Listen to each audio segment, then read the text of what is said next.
I'm making a little door hanger for Easter or spring, and I got started today by tracing it out. And now I'm going to go ahead and talk you through my painting process for doing the bunny and the butterflies, what I got done today, and kind of some priming. So you do not have to do things the way that I do it. Obviously, you can do it any way that you want.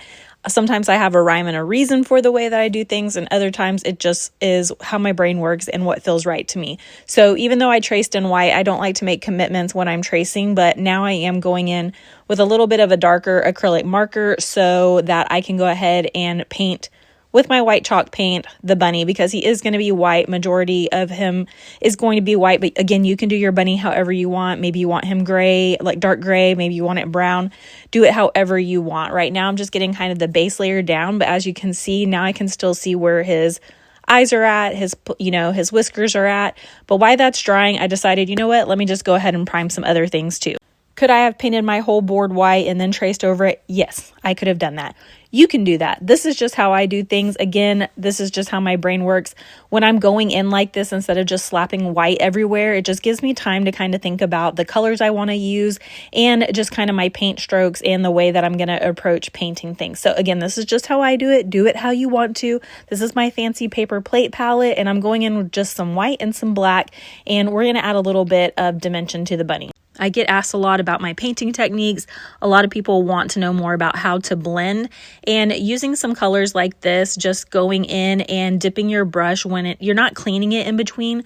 I'm just dipping it in a little bit of black, a little bit of white, and I'm going over this just to add a little bit of gray. Then I go back in and I add a little bit of white, and it's just really about stepping back and seeing, what works for you and if there's enough contrast. So sometimes I get a little bit too much like this, and I'm like, oh, well, let me just start spreading this out other places. So just what feels right to you. I know I wanted his paws to stand out, so he's going to have a little bit of a darker paws, and I just kept going back and forth trying to blend this out. That's what's so hard about teaching this, is it's really just a feeling of what feels right to you and what looks right, in your mind. I like painting on an easel because I can walk backwards, step back. But sometimes, even with this one myself, I was getting a little frustrated with how this was going. And sometimes you just have to let it be, because you can overwork something and start lifting your paint up because it's not really drying correctly. And that's kind of what was happening here. You can see it there in the center of his forehead. And I realized at this point, you know what? I need to go ahead and just stop overworking this right now. And maybe I should just move on to something else. So his paws were a little bit too dark, and again, you can change your mind. The great thing about paint. So I just kept adding a little bit of a lighter gray color on here. But eventually I did just say, you know what, I've got to stop overworking this.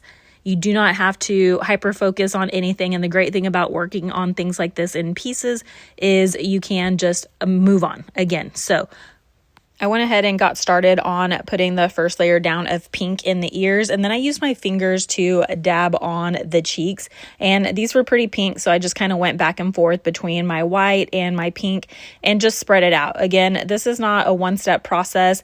You have to do layers when you are painting, and that just means kind of moving around your project a little bit. So we got the nose painted, and then I went ahead with my acrylic markers, and while that was drying and getting my eyes off of it for a minute, I was like, let me just start on something else, and this seemed fun. So I did this butterfly, again, strictly with markers, and I thought this one turned out pretty cute, and that just kind of gave me some time, again, for my bunny to dry. You can see that it looks a little crazy, and I just went back in with some white paint to kind of get that contrast to be a little bit more blended. So we're back with the white paint, and we're going back in again. And this is it's not a point A to point B when you're painting. You just have to trust the process. You hear that so many times with artists, is trust the process.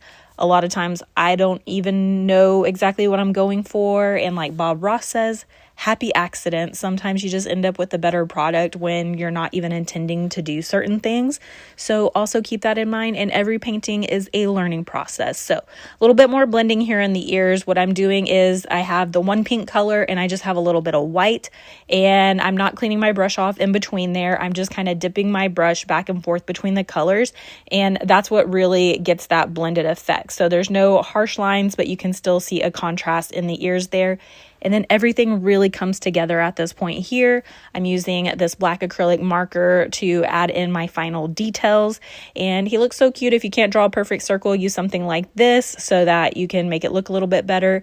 And then last little touch is the reflection in his eyes. And I'm pretty happy with him overall. Again, you can change it up the way that you want to, but look how cute. We got 2 elements going and we're going to keep going.